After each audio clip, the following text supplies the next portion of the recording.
Hello, everyone, and welcome to today's conversation Intimate Battles, Domestic Violence, and the Day After. My name is Aishwarya Sehgal. I work in the Social and Human Sciences team at UNESCO New Delhi, and I will be your moderator for today. First, I would like to say that I'm incredibly honored to be sharing this space with people who are lending their voices and putting in concerted effort to advocate for women's rights. As a collaboration between the UNESCO office in New Delhi and the Embassy of Mexico in India, we are introducing a series of dialogues on women's rights that seek to stir up a conversation, exchange knowledge, and maybe some lessons between Mexico and India, but also beyond. The first steps for this initiative began by presenting a striking documentary called Intimate Battles that was available for streaming in India over the weekend.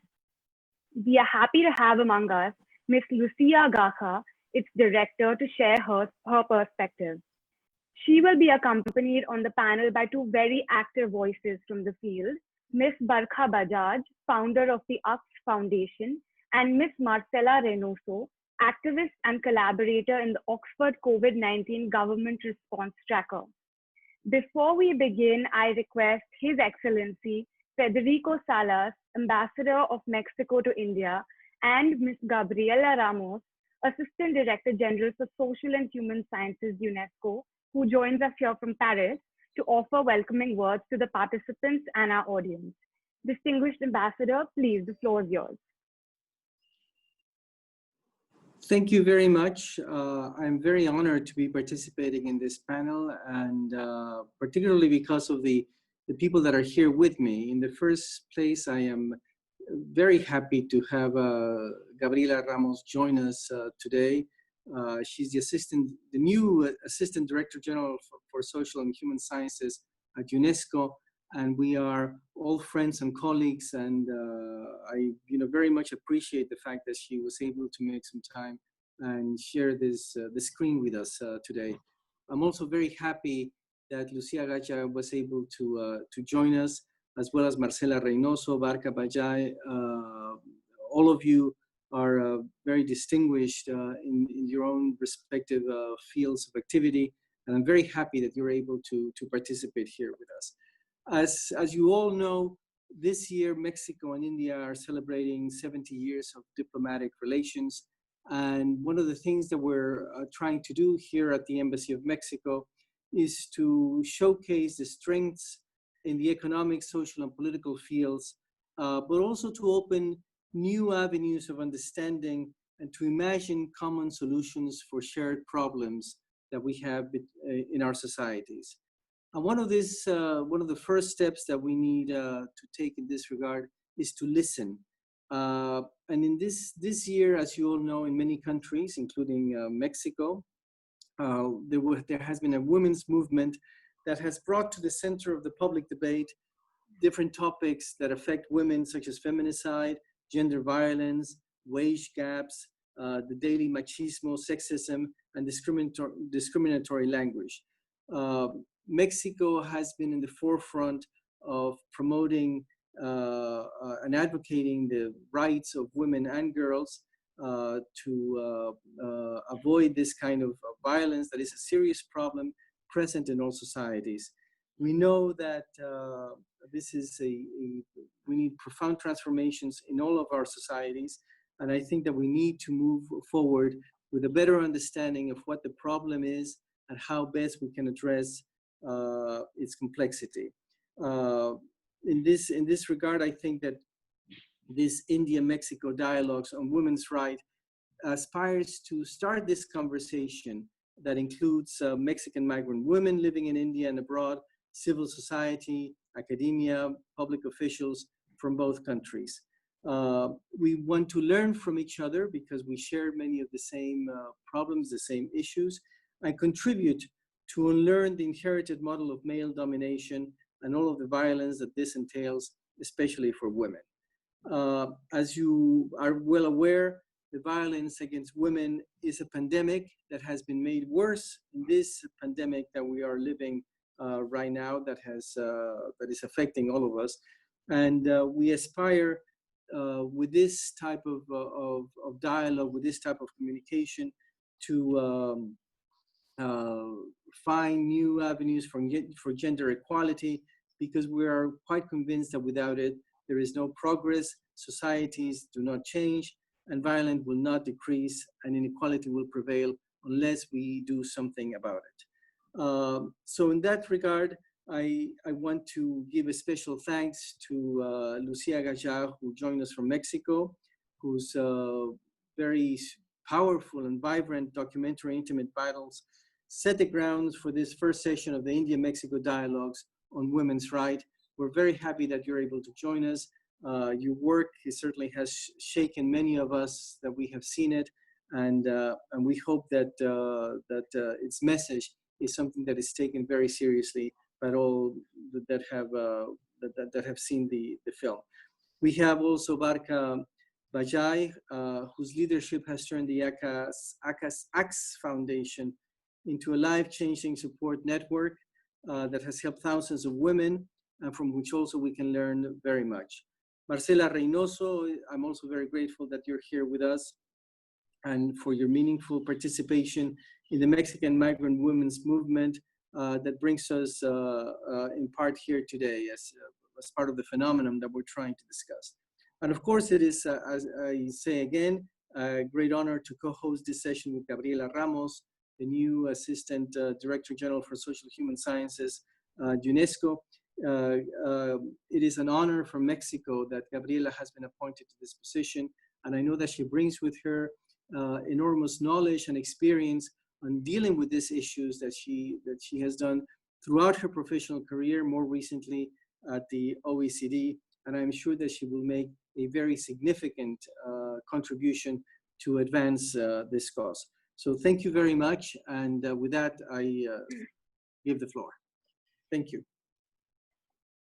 Thank you so much, Ambassador, and thank you all for convening this dialogue. I'm really honored. As Federico said, we come a long way.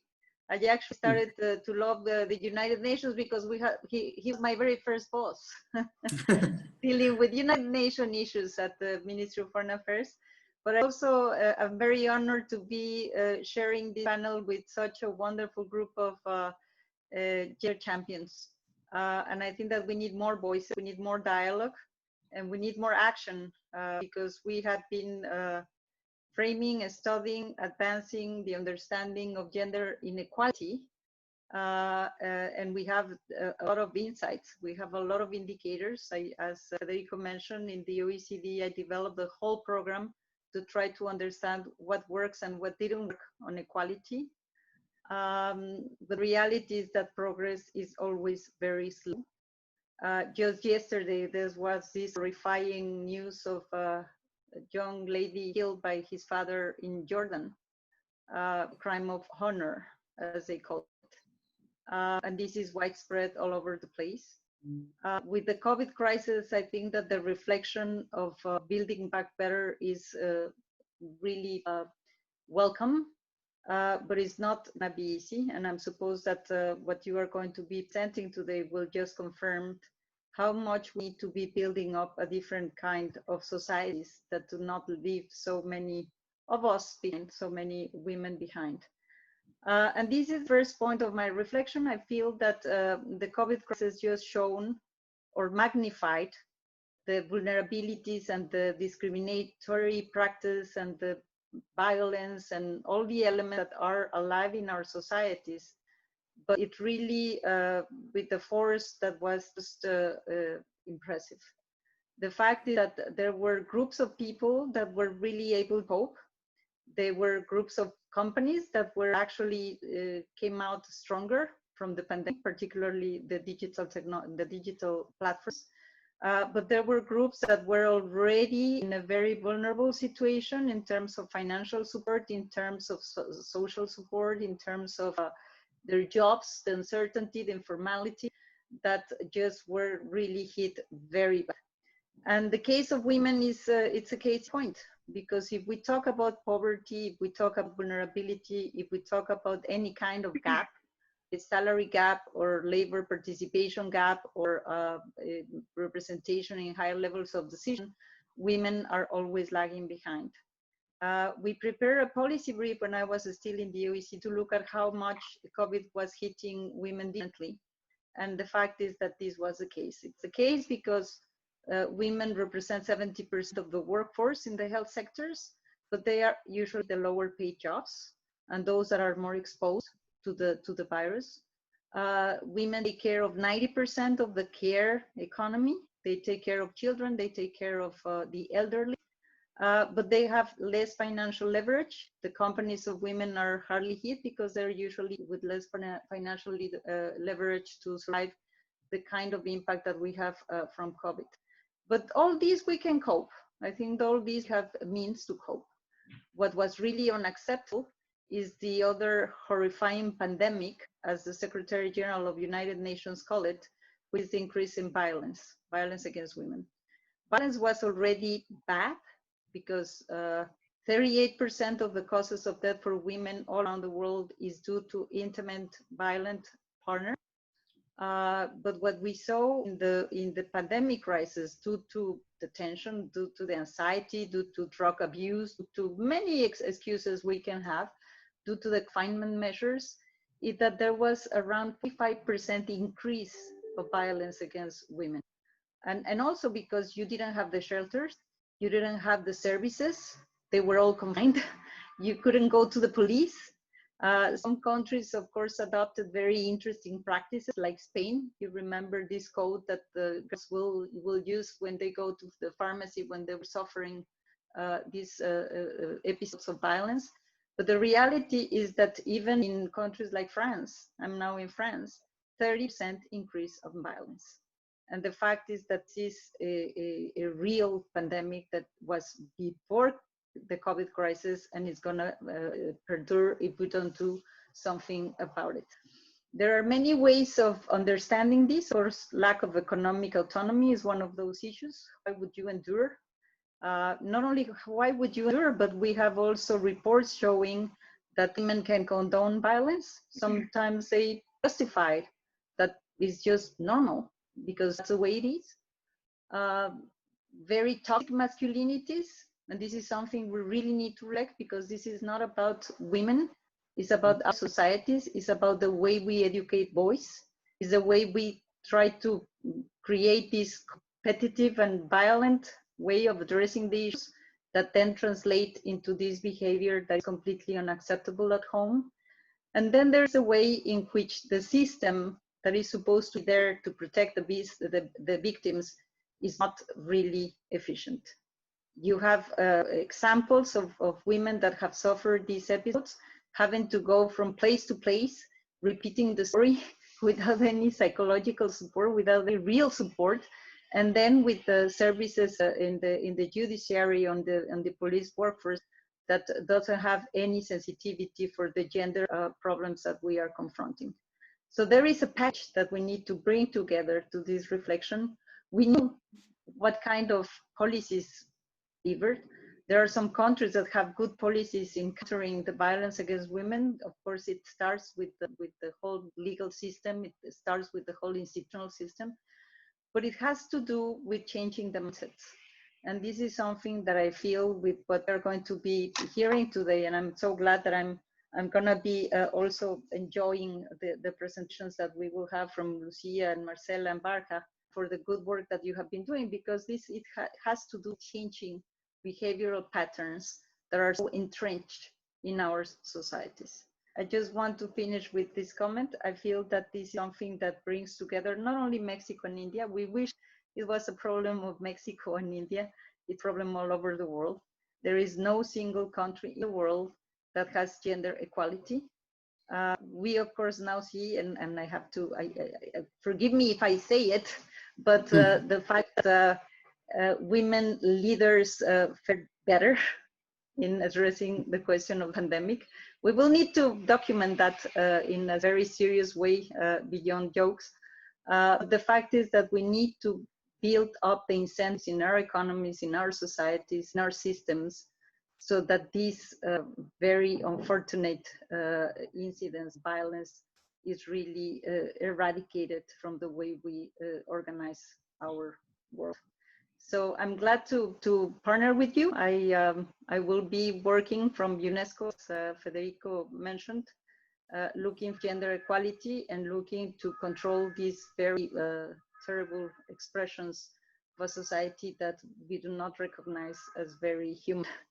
And so welcome to this dialogue, happy to participate and count on UNESCO to support your work forward. Thank you very much, Madam ADG. Just to echo some of the things that you said, gender inequality is omnipresent, and now we don't have to just build back better, we have to build back differently. I am pleased to introduce today's speakers. First up is Miss Lucia Gaja, an exceptional Mexican film director and producer, winner of multiple national and international awards and grants for her documentaries. Apart from teaching in leading film schools in Mexico, she is currently finalizing her third documentary, Vidas en la Orilla. We'll be having a question and answer session at the end of the webinar. So if you have any questions, please feel free to drop them in the chat box. Lucia, please take us through your journey of intimate battles. What inspired you to create this film on violence against women, an issue that is still quite sensitive to address across many societies? And is there any specific reason that you picked those 5 countries? And what was your experience in India like? Well, thank you very much. I am very happy and honored to be here sharing this panel with you. And well, at the beginning, I was getting really like interested on trying to understand that. I don't know if that's a good word, because I think it's really difficult to understand why violence against women happens. I think we can know some facts and we can be aware of why it's happening, but to really understand it, I think it's hard. So I wanted to know why this violence happened in the most intimate place, which is home, which is with your partner, with your the father of your children, your boyfriend, your husband. So I started to research about this topic. I studied filmmaking, so I wasn't an expert on gender. I don't think I'm an expert on gender now, but I think I learned a lot. And it was like you said, it was like a very long and intense and journey where I approached all these women from different countries. And what I wanted to do was to make a film about how domestic violence impacts in women's lives. And I thought since the beginning that it was very important to make this film like in an international way, of course I wanted to talk about Mexico because it's my country, but I thought it was really important for me to try to compare or to search this issue and this pandemic issue in some other countries, so I could portray how this violence affected the women, in which way, and if it happened the same way or it was different ways, or what was going on. So I wanted to make this film also because I was interested on knowing some stories about women really getting out of the violence. I didn't want to make a film where women just couldn't solve it or couldn't get out of it. I think saying this is very hard because it's not an easy way and it's not something easy to do. And I think we all have to really think about when we say, oh, she waited too long, or she should go earlier. You don't know what happens inside the homes, So but I wanted to make these 5 women stories. We are talking about the stories about a woman from Mexico, another from India, another from United States, another from Spain, and another from Finland. And I wanted them to talk about their own experience and how, with their own words and their story, to talk about how they could get out of the situation, and and also what they could say to other women that could be in the same situation. I chose these 5 countries because I wanted to talk about different cultures.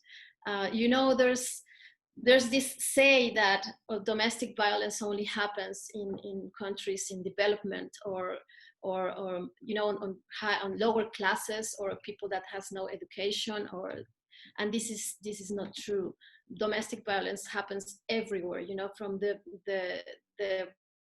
lowest I don't know, yeah, from you can have a nice profession, you know, and you can you could have gone to the university, and you can suffer from the domestic violence. So I wanted to show how domestic violence goes across religion, across languages and cultures and social status. So I really didn't know at the beginning that if I was going to find women that would be able and wanted to talk, who wanted to talk to me about their own experiences. And it was really amazing when I found all these women that they wanted to share the story, basically because they wanted other women to know what happened to them, and how you can get out of violence, you know. And so I choose these countries because I wanted to talk with different women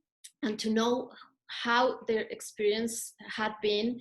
And it was very hard for me to acknowledge at the end of the documentary. This was a 4-year filming process. We were, along 4 years, we were traveling from Mexico to the other countries and going several times back to them. So I could like talk to the women and see their process. And it was very shocking for me that to see and to hear from them that they had almost the same experience across the violence they suffer with their partners. So I was thinking, how could this be from men that they don't know each other? They weren't raised in the same culture. They weren't raised with the same knowledge around them. And how could this be like, like going across all these cultures and society?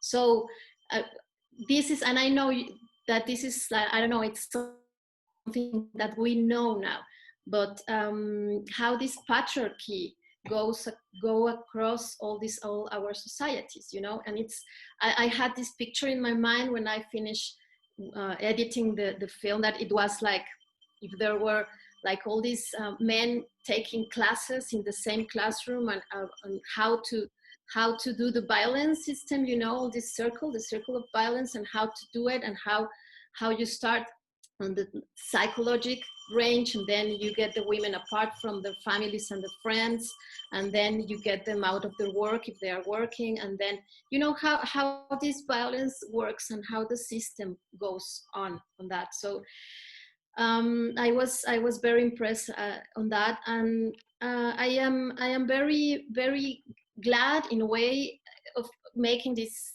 documentary, because it's been shown a lot, and it's been used for academic uses also, you know. Not only the film went to festivals, and the film it had like the commercial screening here in Mexico, but for me the most important part is the academic and the research, and how this film can be used to talk about this, you know, to talk about domestic violence and how to get this out of the norm. Because what I think is that this has been it's been there for a long time, such a long time, and just how I portrayed on the film, all this, the scene where all these windows and doors and you cannot see what's inside.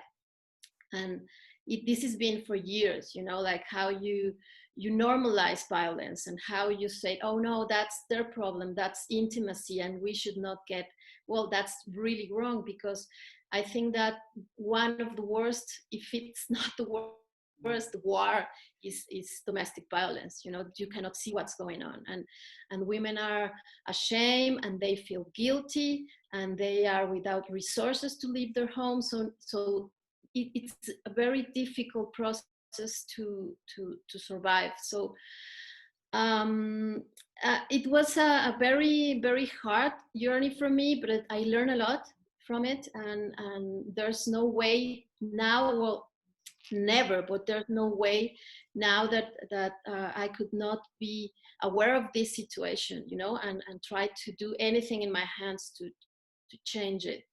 And another thing that I wanted to comment is that it has been very impressive when I've been showing the film, you know, in all the screenings, how when the film finished, there are women that they want to talk about their own experience and how they want to share. And it's become very important after the film, how this sometimes was like a catharsis of women sharing their own stories because they saw another women on the screen that went through the same situation. So I think that that's been very important, that we cannot be, maybe it's really strange to say this, but there are a lot of women that still think that this only happens to them, and they feel so alone and they feel so responsible and of what happened to them. And when they see other women's stories on the screen, they can compare their own lives and they can see that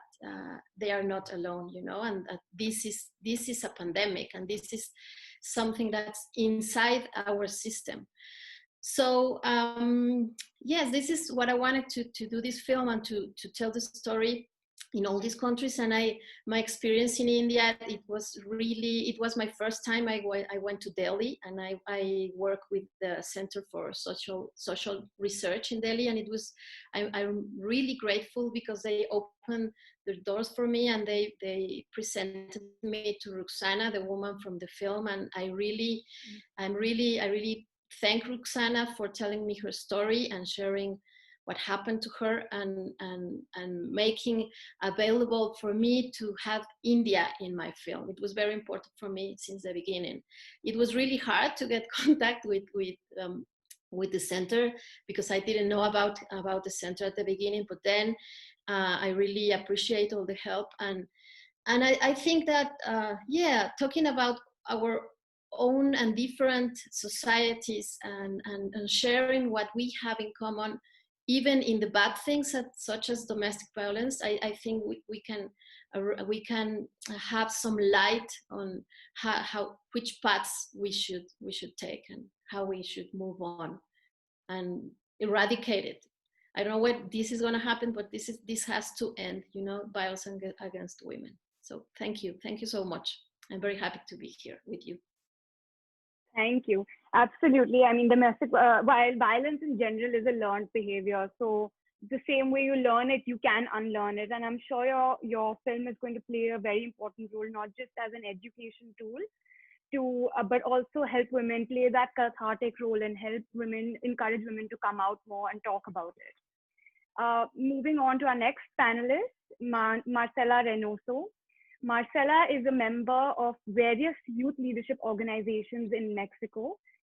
She's currently a contributor to the Oxford Coronavirus Government Response Tracker and is additionally conducting research on how globally some government responses to COVID-19 could potentially exacerbate gender-based inequalities. Marcela, from your vantage point, we hope to gain some insight on the issue. Please share your insights with us. Well, first of all, I want to thank you for the invitation. It is an honor to share this panel with these amazing women.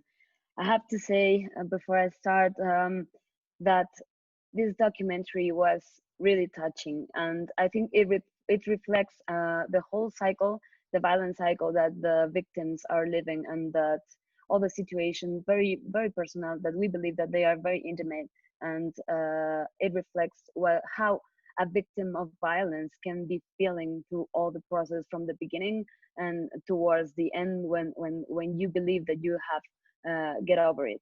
So I'm very, very honored. I wanted to start by saying that equality is a human right. Equality is recognized as universal to all human beings. Formally, it has been recognized in treaties and in laws, both fundamental laws and secondary laws. And we have a formal equality in our countries, both in India and Mexico and all over the world. We have the rules. They say that men and women are equal. But what happens every day? What happens every day when we cannot go out to the streets and we cannot be free, and we cannot get out or get rid of all the harassment that we can face when we go outside our houses? How can we think of equality when it is estimated that 1 in 3 women in the world would have experienced violence throughout their lives? I have to say that in the beginning of March here in Mexico, we were protesting. We, all the women, were protesting against the violence against women, because it's not only about being better, and it's not only about being abused, but also by being neglected by the state and by the authorities, and by all the policies that haven't been working, and who is taking care of that. So in a demanding position, we were protesting on the streets to stop being invisible, to stop being caught inside our homes. And what happened next? Then this pandemic started, and what happened? We have to be in lockdowns. We have to be inside our houses. And one thing that is, I mean, we have been over it, but I want to remark it, is that the perpetrators, and most of the time, the perpetrators of violence against women are the masculine intimate partners. So what's going on with the lockdowns? Well, we are actually being caught up with them inside our houses, where we are not safe. Imposing a lockdown, of course, can keep women safe from contracting the virus, but what about all the dangers that we face inside our homes? It is estimated that violence against women has increased, so in comparison to the last years. So this is a worrying situation we should be addressing from the public policy. I have to say something very personal. I've been studying gender issues for the last 5 years. I have a master's in gender and law, and right now I'm studying public policy. And why I ended up studying public policy at the University of Oxford? Because I do believe that it's not only necessary that the society is aware about the situation, but that the governments know how to address the situation accordingly to the dimensions that it can acquire, right? So I believe that public policy is a big part of the solution, and a big part of performing a relevant and effective policy is about hearing women, is about hearing the people who are actually suffering the consequences of these fundamental gaps. So I wanted to comment also that in this documentary, which is, I told you, very powerful, we saw this as a cross-cutting situation. It does not make difference. Lucia already said that. It does not make a difference if you're rich, if you're poor, if you're educated, if you're not, if you live in a developing country or if you live in a developed country. Violence against women is a cross-cutting situation. So what are we going to do? From the perspective of India and Mexico, I can say that we are having cultural associations that do not let us get rid of these patriarchal patterns. So from the beauty pageants to the gang rapes and the locker room talks, and these are some issues that I've been told about India is facing in their daily lives. And in Mexico, it is a problem as well. So we do not visualize violence against women. Why? Because that is the way that societies believe we are deserve to be treated. And of course, the responses are going to be patriarchal too. If we are all immersed in these societies that believe that women are speechless, that women are worthless, or that they are that we are not worth of listening to, of course we're going to be immersed into this whole cycle of not hearing or not listening to women. You know, before the pandemic, access to shelters and the protection was not enough. In Mexico, we already had a cut on the budget. We already had some lack of infrastructure and some lack of policies before this came, and now we have to be very aware that this is getting worse, and that the infrastructure that was before is not going to be enough. What some countries are doing by now to address the situation is that they are implementing specific gender equality policies. For example, they are they are establishing emergency phone numbers that are specific just for domestic violence, or you have seen this key signals to let the safety networks that you are suffering from some violence. But also from the perspective of governments, there are some governments that are actually putting some money into building more shelters, to having more access to places that women can be actually safe. So what are we doing? What is the Mexican case? Now we should be reflecting on this. Also, this is precisely a problem when you develop public policy from a mainstream or mainstream position. You know, okay, you have a gender, I'm sorry, you have a health issue, and what do? You just put the women and the men inside their homes because you don't want them to spread the virus. But what happens if you don't think about all the different intersectionalities that people are suffering? And I'm not saying not only about women, I'm saying about other vulnerable groups, such as children. You should be thinking about the elder too, and we should be thinking about people with disabilities. I mean, people without the resources for working from home. And this is a mainstream view. And what I mean about a mainstream is that it is all centered on one specific kind of man that is supposed to be facing this situation. And then you, as the government, as the authority, you bring a public policy that solves the problems for that kind of man. But you're not thinking on the alternatives. Also, well, I want to say that violence is not only about battering women. I'm sorry. It is not only about shouting. It is not only about painting walls. Violence is also about nullification, minimization, and denial of our situations. So the denial that we are suffering from a huge pandemic, as we've said, it is also a violence. And as a response, we are going to be having the replication of these conducts. How can we say that we are addressing a problem correctly if we don't even recognize it? So we have to stop normalizing violence. And I have an example from the documentary, which I thought it was very relevant. When the Mexican woman is at the court, and she is told that his child has to see the father. Well, she's suffering from this institutional violence. Why? Because she is being a victim of the notion that women are speechless, and that the words of a man are more important, and that the rights are more important. So the right of the father of the child is more relevant for the situation, rather than the right of the woman of being respected, and of the child to not seeing those examples, and also the right of not being replicating this impunity that we are suffering from violence against women.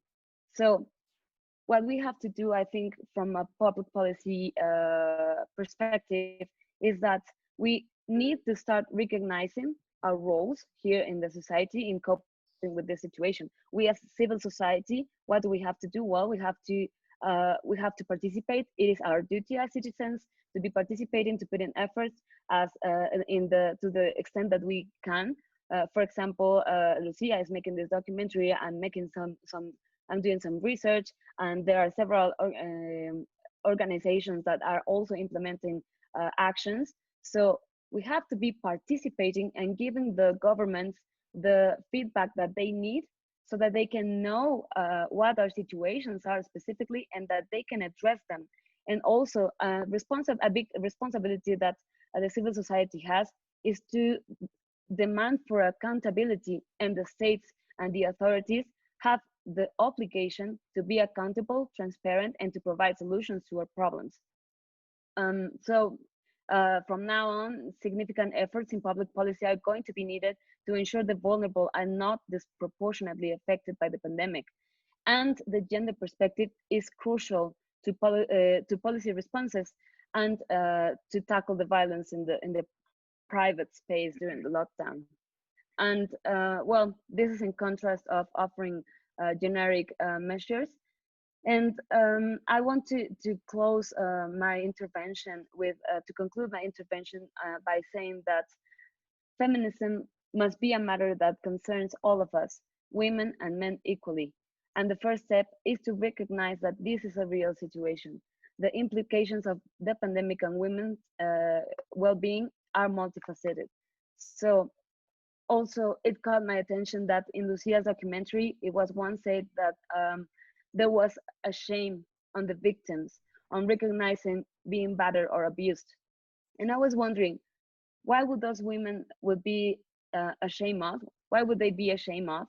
And by reflecting on this situation and by my own experiences and all the research, and it is not only about research but also about experience and living these situations.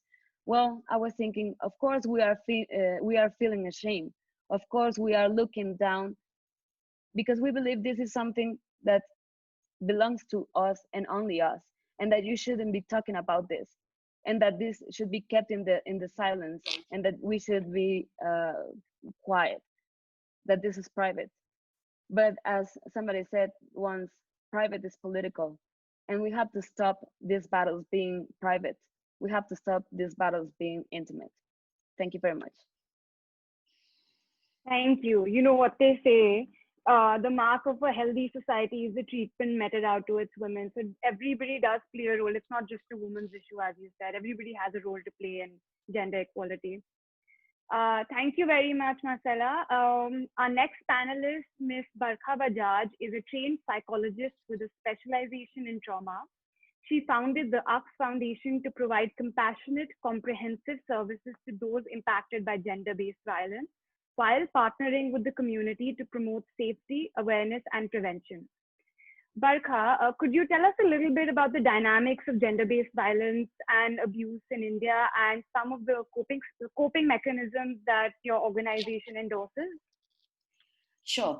I'm really glad that actually she spoke about the institutional and the macro level policies that need to go around intimate partner violence and gender issues. But as a psychologist and as somebody who started this organization, because working with trauma almost became natural, that if you work with trauma, you will work with intimate partner violence and sexual abuse and a lot of gender-based violence.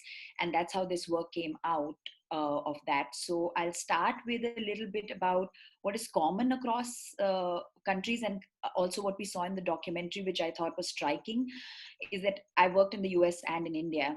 And what we see is this, that patriarchy almost raises men to be violent. So sexism is learned and then internalized, not only by men, but also by women. So hence women are also internalizing the roles that they need to play and around sex and gender. The issue is that sex is biological. We are all going to be born with, intersexed, male, female, whatever's assigned at birth.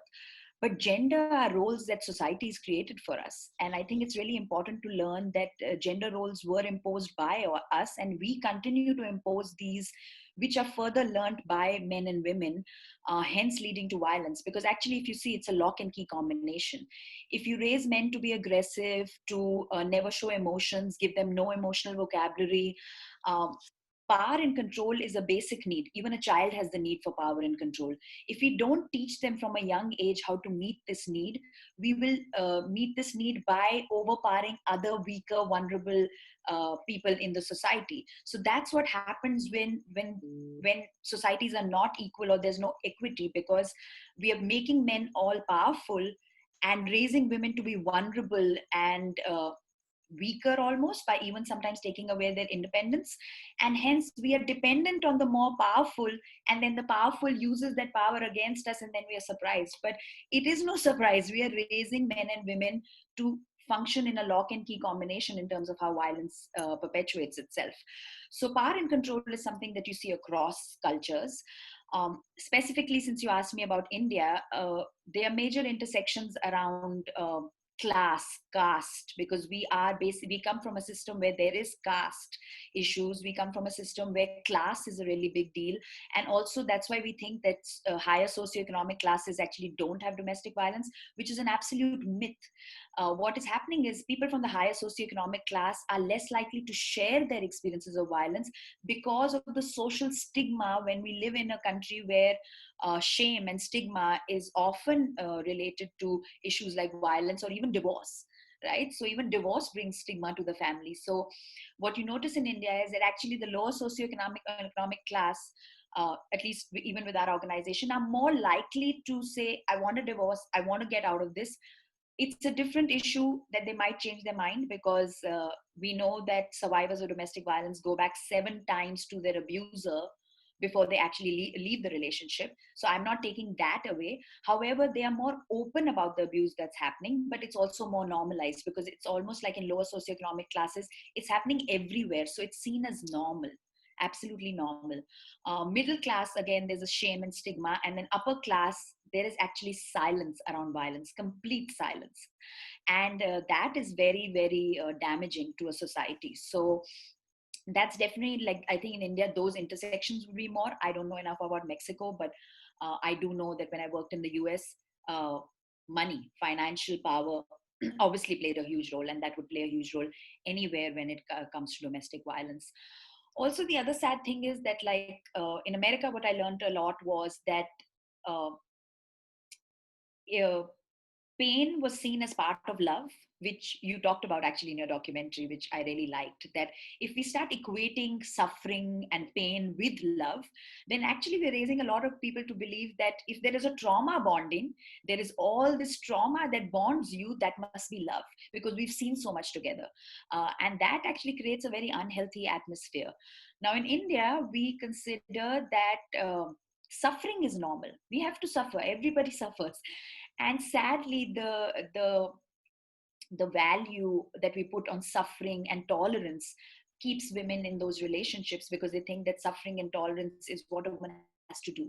So in fact, in one of my cases, so in India, what happens is when you file for divorce, especially for a mutual divorce, they give you a period of 6 months when you have to meet a counselor to talk to them about what was happening.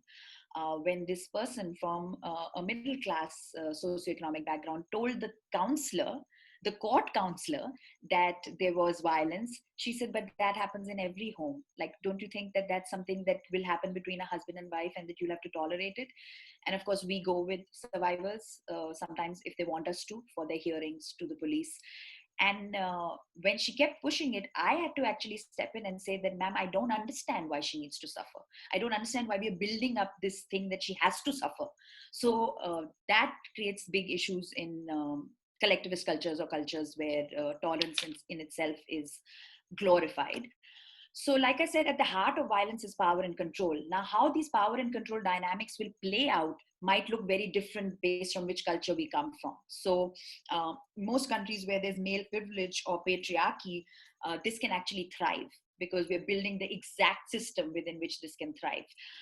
Whereas maybe in some other countries, and I'm really glad she showed Finland, because we think of Finland as complete gender equality. This cannot be happening in Finland. But that's the thing, right? Power can play, the dynamics of power can play out anywhere, and I don't think it's country specific at all as to where power will play out. It's just that in patriarchal cultures like India and Mexico, it's even more, and we almost teach our sons that if you don't get power, snatch it, take it, be all powerful at the cost of anybody, because that is what will prove that you're a man. And sadly, in countries like India, men have to constantly prove their masculinity or prove that they're manly enough. And sometimes that's at the cost of women. A lot of times we prove our masculinity at the cost of women, whether it is in terms of how many women we sleep with, or how we can overpower a woman, or how we can control a woman and make sure whether she can work or cannot work. So if you are going to treat women as property that are handed over from your father's home to your husband's home, then I don't know why we are surprised that violence happened. What surprises me is that people are surprised by domestic violence. Maybe because I've been in the field for 20 years, but it shocks me that people are talking more about it during COVID, because this is the first pandemic we were dealing with for years and years, like thousands of years. But now that it has become more visible with the current pandemic, and I truly believe in India that the same levels of domestic violence were happening even before the pandemic. The reporting has gone up because women now have no choice but to call the police, because the police is the only one who can reach them. Whereas earlier they would call NGOs like ours, but say that I don't want to actually report to the police. What can I do without reporting to the police? So what are my options if I don't want to report to the police? Now what happened is we were in lockdown, so we can't go to the police stations. We can't really go and do all the work in terms of outreach that we were able to do. And hence reporting has gone up. This could be my false estimate, but I think it does play a role in terms of reported violence, which is always lesser than real violence, right?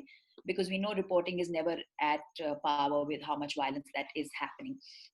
Also, if you see in the documentary, and I really love this because, one of the survivors spoke about, he used to open the door for me, and he was so charming. This is very often seen in domestic violence, this pattern where it goes from benevolent sexism, I will take care of you, I'm your savior, to sexism that actually starts leading to violence, because soon then if I have to save you and rescue you and take care of you, you become my property. So then I cut off all your other ties, you're all mine, and once you're all mine, I can really break you down. The other thing, I don't know if I should wait for questions or just go there, is that we do not talk enough about the emotional manipulation in domestic violence. The emotional manipulation in domestic violence is very, very high, which is what keeps women stuck. So actually there is research to show that the kind of abuse that happens to women in domestic violence is akin to what happens to prisoners of war.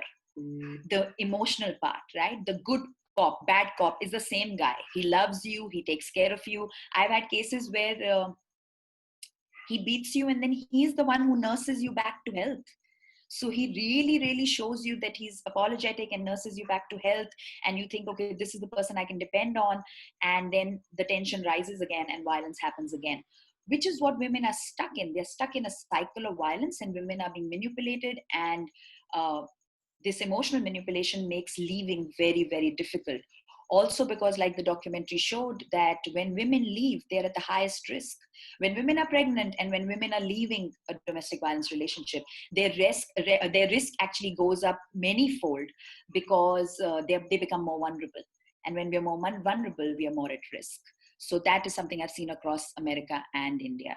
And so I think we really need to start focusing on not just the physical aspect of domestic violence, but the emotional manipulation, the sexual violence that women don't talk about, especially if it's your own husband. You generally don't go and tell people that they are sexually abusing you.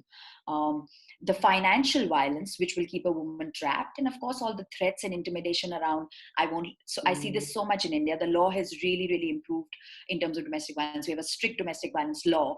But the reason you don't see it trickling down is because the mindset hasn't changed. People who are the executors of this law still tend to be old school.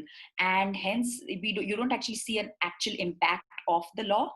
But even though there is such a strong law, and actually the domestic violence law in India says that the perpetrator has to leave the house, not the survivor. She didn't cause the violence. The person causing the violence should have to leave the home, not the person who was victimized. However, women do not know that. Men will manipulate this whole conversation in a way that I won't let you have the house, I won't let you have the kids, I will stop paying for the kids' fees. And these kind of things keep women stuck even more and more.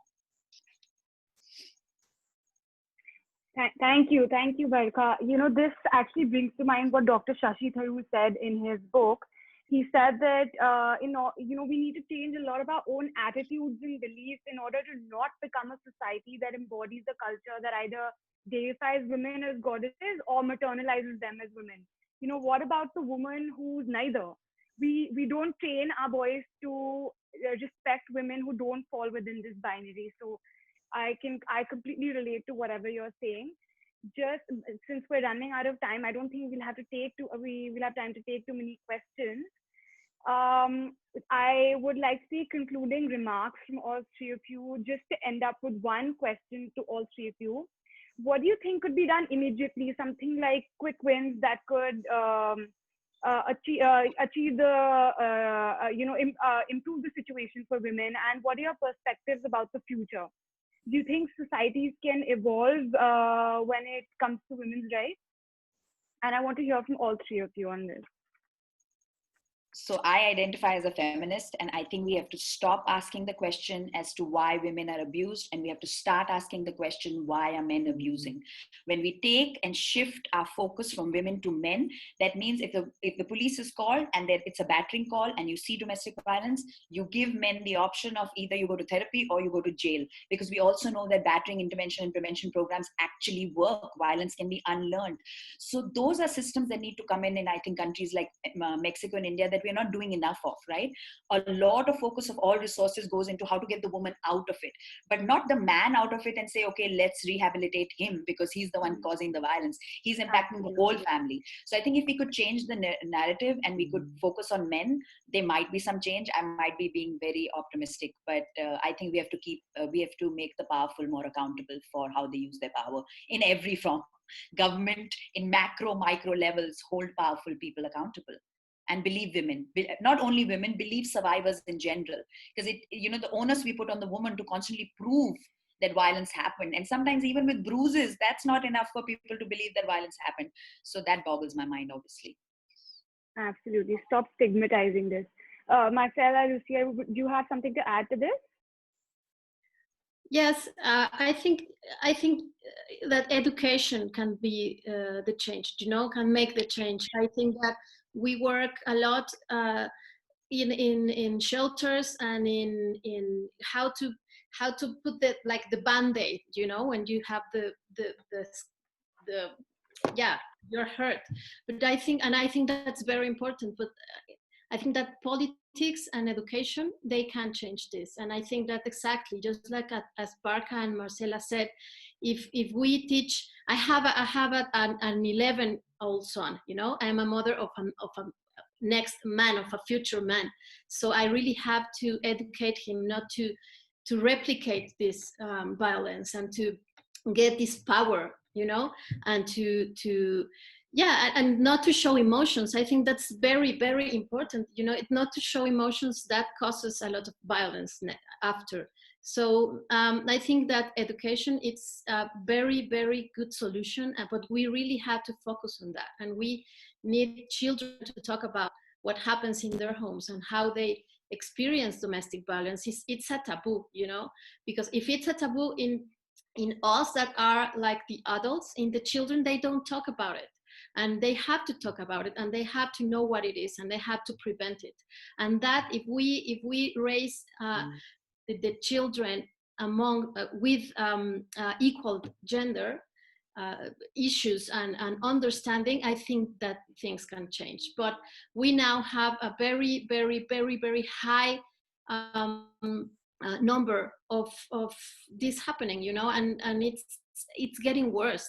It's not getting better, it's getting worse. And now with the COVID, you all said it, it's worse, and it's going to be worse. So we really have to start thinking on having this in schools, in homes, and raising children. If they are not raised that way in home, well, schools can make that, the governments can make that. So I think that could make a good change. Yeah. Education, less stigma. Marcela, do you have anything to add to that? Of course, I want to add to both considerations. I think they are both quite right.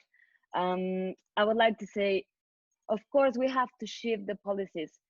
We have many policies that are focused on empowering women and to telling women you have to say no. You have to learn how to say no. You have to be empowered. You have to be powerful. You have to be strong. You have the right to not be weak, and to deconstruct us as all the stereotypes that have framed us as women. Yes, they are saying us, tell the men you don't want to go with them. But we are not saying the men to accept that no.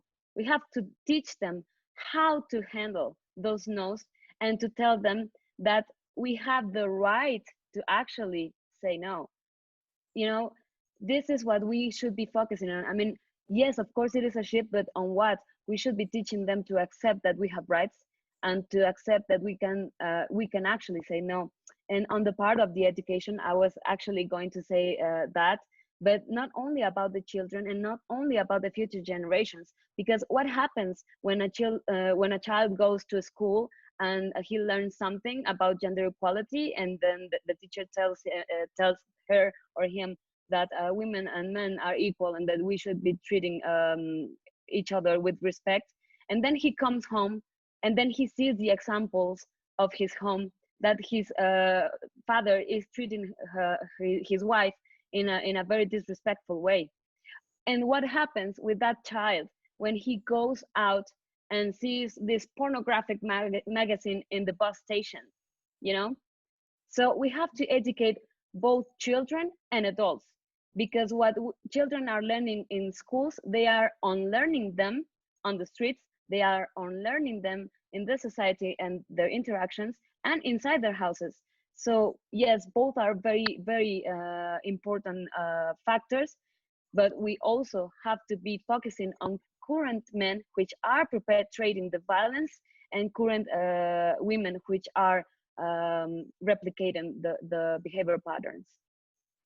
Thank you. I personally feel reinvigorated to step up and do more after listening to all of you. And with this, we come to an end to today's session. Again, I would like to thank our panelists, and as well as Ambassador Salas and Madam ADG Gabriela Ramos for joining us, and to all our viewers who tuned in and stayed till the very end.